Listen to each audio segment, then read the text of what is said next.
11 de la mañana con 12 minutos. Estamos aquí en Feas, Sucias y Malas. Recordamos, hoy no está en la conducción nuestra compañera Úrsula, está de viaje. Está en Irán. Vamos a tener un video en un ratito y vamos a comentar dónde está. Pero ahora viene el momento de nuestra otra compañera, otra querida compañera, queridísima, porque está Sofía Escacerra con sus habituales columnas de tecnología, comercio exterior. ¿Qué tal, Sofi? ¿Cómo andás? Hola, buenos días. ¿Cómo están ahí en la gráfica? ¿Cómo vamos, Sofía Escacerra? ¿Todo bien? ¿Contento? ¿Salió el sol? Sí, yo diría que estamos acá primaverales, así. Sí, estamos empezando a palpitar un poquito más de primavera, así que vamos a tratar de cambiar el humor de cara a las elecciones y encararlos con alegría. Por favor, te lo pido. Me gusta mucho esta etapa, ver cómo van floreciendo los árboles, cómo van saliendo las hojas de los árboles. Siempre me fascina eso de la primera parte de la primavera. Cuando veo el primer tallo digo, bueno, están pensando en la primavera y cómo de a poco se van poniendo verdes. Totalmente, totalmente. A mí me gusta más el otoño, ver cómo se caen, pero sí, bien. También es maravilloso ver el comienzo de los brotes, por decirlo de alguna manera. Bueno, Sofi, ¿por dónde va la columna este día sábado? Bueno, hoy quiero hablar de los trabajadores de plataforma que vieron, siguen con su gran y orgullosa lucha por conseguir derechos laborales en todo el mundo. Y esta vez nos vamos para Nueva York, porque en Nueva York hace un par de meses atrás se había determinado que los trabajadores de plataformas iban a empezar a tener un salario mínimo vital y móvil, ¿no? O sea, las empresas de plataformas tenían que pagarles un sueldo mínimo por las tareas que realizaban y después, extras por cada viaje. Bueno, obviamente esto había generado mucha polémica en Estados Unidos porque decían que iba a encarecer el servicio del delivery y demás, pero la realidad es que las empresas perfectamente lo podían pagar. No obstante eso, metieron un recurso en la Corte para lograr que no se haga esto, ¿no? Y lograr dar marcha atrás con este proceso. Y finalmente ayer la Corte de Nueva York falló a favor de los trabajadores y obliga a las empresas de plataforma a finalmente pagar este salario mínimo a todos los trabajadores de plataformas. Lo traigo a colación porque la verdad es que esta discusión ya un poco que cansa, ¿no? Siempre es lo mismo, siempre es, no, va a subir el costo, por ende el servicio va a ser inviable. Siempre nos dicen lo mismo a los trabajadores cuando planteamos más y mejores derechos. No se va a poder trabajar, vamos a cerrar el negocio y después al final no pasa nada, simplemente se sigue operando como si tal cosa.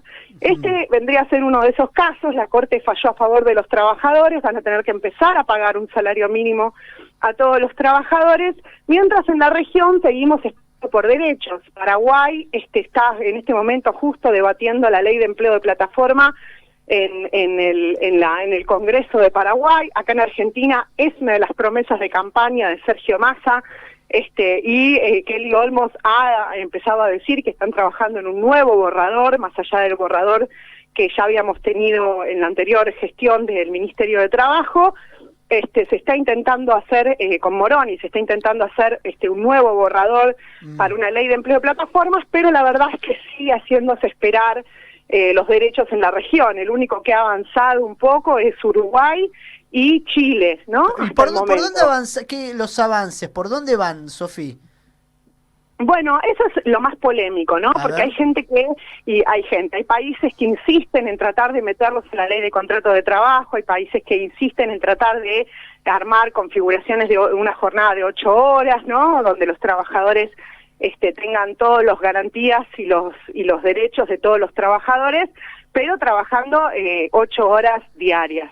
Pero la polémica sigue estando en el hecho de que los trabajadores de plataforma no quieren este tipo de esquema. Justamente lo que quieren es flexibilidad en la elección de horarios, flexibilidad a la hora de poder tener un empleo que le permita complementar su vida de alguna manera o elegir cuánto quieren trabajar.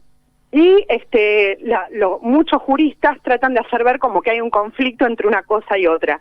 Para mí no hay un conflicto, simplemente se tendrían que inventar sistemas más modernos de legislación laboral que permitan tener una relativa libertad o soberanía del tiempo de trabajo sin ir en detrimento de los derechos laborales.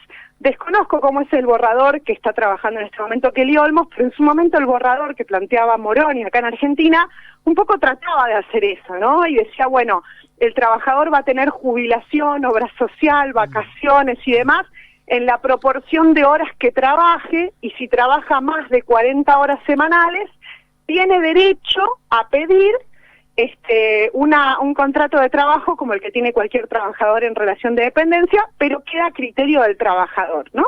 Un poco esa era la idea que tenía el borrador que había trabajado Moroni.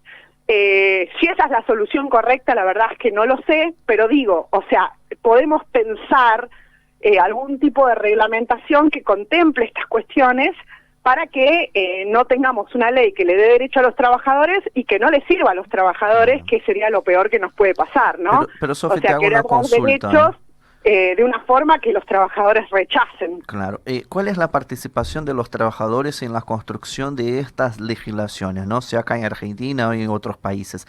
¿Están consultados? ¿Están a par en el debate? ¿Cómo es eso? Porque entiendo que muchos no están sindicalizados. Es una muy buena pregunta, Pablo, Es una muy buena pregunta, porque en algunos casos sí les han consultado y en otros casos no. En otros casos especialistas, de académicos, de juristas, pero no participan los trabajadores en ese debate.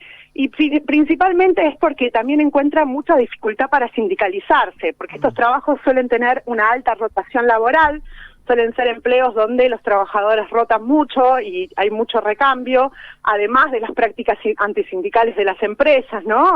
También hay que decirlo. Con lo cual es un sector que ha encontrado dificultades para sindicalizarse. No obstante eso, los trabajadores sí están organizados en grupos de WhatsApp más informales, pero no tienen una organización tan institucionalizada en la mayoría de los países del mundo. Entonces, a veces la consulta se hace compleja. No obstante, no debería programarse una ley sin consultar a los trabajadores si esa ley les sirve, ¿no? En sus distintas formas de organización o en sus distintas formas de institucionalidad. Pero sí es un buen punto, es el que vos decís, porque me parece que a veces falta la humildad de preguntarle a los trabajadores qué es lo que quieren y qué es lo que necesitan, y que haya un debate genuino. Obviamente hay algunos trabajadores, y con esto hay que tener cuidado, sobre todo en el empleo de plataformas, que compran el discurso emprendedor. De hecho, hay muchos trabajadores de plataforma en Argentina que apoyan a Milei y demás, que apoyan la libertad porque compran ese discurso. Entonces también hay que tener cuidado de cómo uno consulta, porque muchas veces uno consulta y les dice, no, yo soy emprendedor, soy empresario, manejo mis propios tiempos, hago lo que yo quiero, y entonces no le interesa tener derechos laborales a esa persona. Pero creo que cuando los trabajadores se organizan, la voz que empieza a ser más resonante es otra, porque me parece que no hay trabajador en el mundo, o por lo menos organización de los trabajadores, que no quiera derechos laborales, ¿no? Que no quiera vacaciones pagas, que no quiera un aguinaldo, que no quiera un seguro social, que no quiera, ¿no? Me parece que son cosas básicas que cualquier organización de los trabajadores debería aspirar. Pero además, Sofi, un trabajo que es peligroso en cierto modo, por ejemplo, estar en la calle con una moto, pedaleando, con los riesgos de accidente, no tienen RT, no tienen obra social, bueno, ni hablar de jubilaciones. Es cierto que quizá haya que acomodar un mecanismo a la lógica de este trabajo, pero evidentemente está faltando todo eso en los trabajadores de plataforma, puntualmente, por ejemplo, los que hacen delivery. Claro. Totalmente, está faltando toda esa infraestructura, y las empresas lo que están peleando es por reconocer esos derechos, pero en vez de ser derechos que garantice el Estado, son derechos que garantizan los privados. Y entonces lo que plantean es la securitización de la relación de trabajo, donde la empresa les paga un seguro por accidente, les paga un seguro de salud, les paga un seguro por vacaciones, les paga un seguro por enfermedad, y entonces todos esos seguros que paga la empresa privada serían como una suerte de combo de securitización de derechos laborales, donde no está el Estado en el medio obligando a la empresa a dárselo, sino que la empresa es la que contrata un seguro privado y hace un management de esos derechos laborales, ¿no?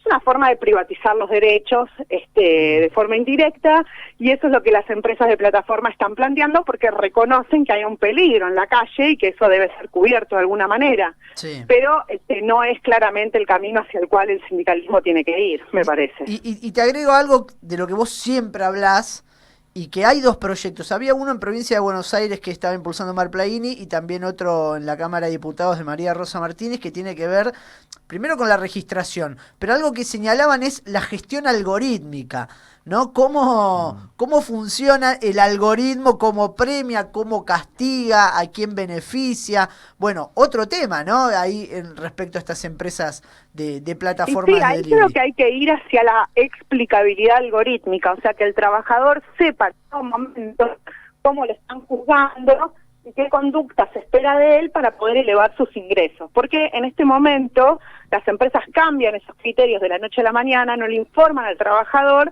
y el trabajador por ahí viene trabajando de una manera, le viene yendo muy bien, y al otro día trabaja de la misma manera y le empieza a ir mal. ¿Y por qué? Bueno, porque cambió el algoritmo y ahora toma otro criterio, ¿no? O sea, por ejemplo, un ejemplo que me mencionaba una vez un trabajador de plataformas, me dice, yo trabajaba en la bici me iba muy bien, y de repente un día me di cuenta que a los que estaban trabajando en moto les había empezado a ir mucho mejor que a mí. Y era porque el algoritmo priorizaba la asignación de tarea a los que tenían moto de los que teníamos bicicleta, que antes no lo hacía. Entonces, cuando yo me suscribía al servicio era exactamente igual. Entonces dije, bueno, salgo con mi bici y me pongo a trabajar, pero de repente un día decidieron cambiarlo y nos dimos cuenta medio por intuición, por la práctica, claro, pero no porque la empresa nos dijo, bueno, a partir de ahora el que tiene moto va a ganar más, ¿no? Tremendo, claro. Bueno, este tipo de cosas son las cosas por las cuales estamos luchando en muchos casos, tratando de que se exija una explicabilidad algorítmica, o sea, que nos digan en todo momento cómo se maneja ese algoritmo, qué es lo que espera del trabajador, cómo está programado, y si hay cambios que nos lo informen, ¿no? Entonces, si el trabajador sabe qué es lo que tiene que modificar en su conducta o en su infraestructura o en su servicio para poder seguir sosteniendo el mismo nivel de ingresos. Bien, muy bien. Sofi, yo quería aprovechar, cambiando de tema, pero no tanto, ¿viste? Y escuchar un poco su opinión, porque Estados Unidos también, ¿no? Esa semana fue tema, entra para la historia, Joe Biden, como el primer presidente de Estados Unidos en sumarse a una protesta sindical, Sofi. Nosotros vivimos para ver eso, ¿no? Un presidente estadounidense y una protesta sindical. ¿Cómo lo lees eso vos, que estás ahí sumergida al mundo del trabajo? Sí, fue maravilloso, ¿no? Qué cosa icónica en la historia.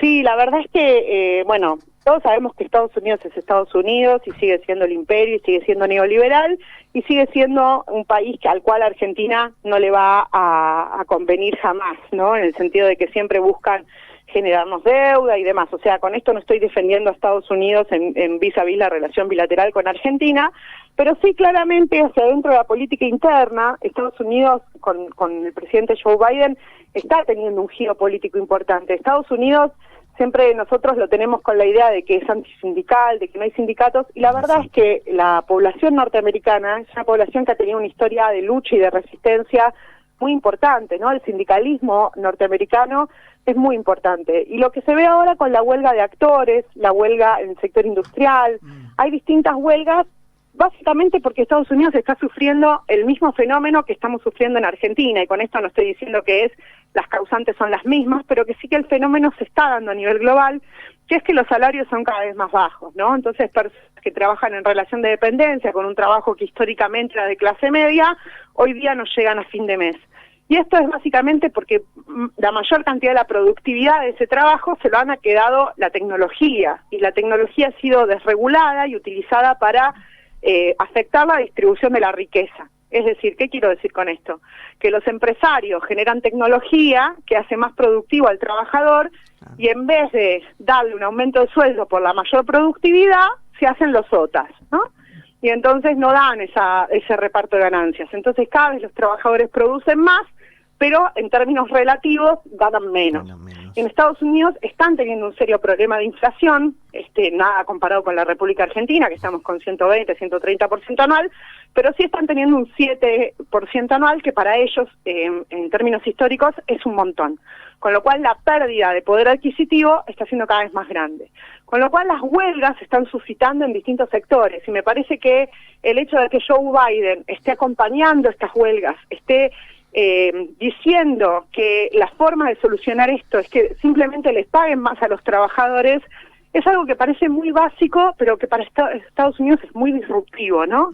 Claro. Porque lo que están diciendo básicamente es, bueno, basta de jugar este juego de neoliberalismo barato y empecemos a distribuir un poco la torta, porque los bolsones de pobreza en Estados Unidos son escandalosos. Realmente hay muchísima pobreza en Estados Unidos, hay muchísima gente que vive en la calle, muchísima gente que tiene 2 y hasta 3 empleos para poder comer y llegar a fin de mes, en un país que es extremadamente rico, que es el país más poderoso a nivel mundial y que es el país con el mayor PBI a nivel global. Con lo cual es realmente un escándalo que entre tanta riqueza haya tanta pobreza, ¿no? O sea, es como que este neoliberalismo que se instaló durante tantos años en Estados Unidos, hoy día les está jugando muy en contra y está mostrando sus peores efectos, ¿no? Cosa que no le pasa tanto a Europa, porque Europa siempre fue capitalista hacia afuera y más socialista y de estado de bienestar hacia adentro. No es el caso de Estados Unidos y hoy se ve, con lo cual que un presidente esté tratando de dar un viraje e ir un poco hacia la otra dirección es histórico, aunque realmente dudo de lo que pueda llegar a significar a futuro, ¿no? Porque si no se cambian las estructuras, si no se garantiza la libertad de asociación, que los sindicatos no sean perseguidos, y demás, bueno, dura lo que dura el gobierno de Biden, claro, ¿no? Este tipo de apoyo. Hay que empezar a cambiar un poco más las estructuras institucionales y el neoliberalismo histórico que ha tenido Estados Unidos para poder ver cambios reales en la distribución de la riqueza. Excelente, Sofi, la columna. Te mandamos un abrazo y nos reencontramos, si no estás en algún viaje o si no estás... O de mudanza. O de mudanza o lo que sea, nos encontramos el próximo sábado. Un abrazo, Sofi. Dale, muchas gracias, chicos. Saludos. Saludos. Pasada Sofía Escacerra, nuestra columnista especialista en tecnología,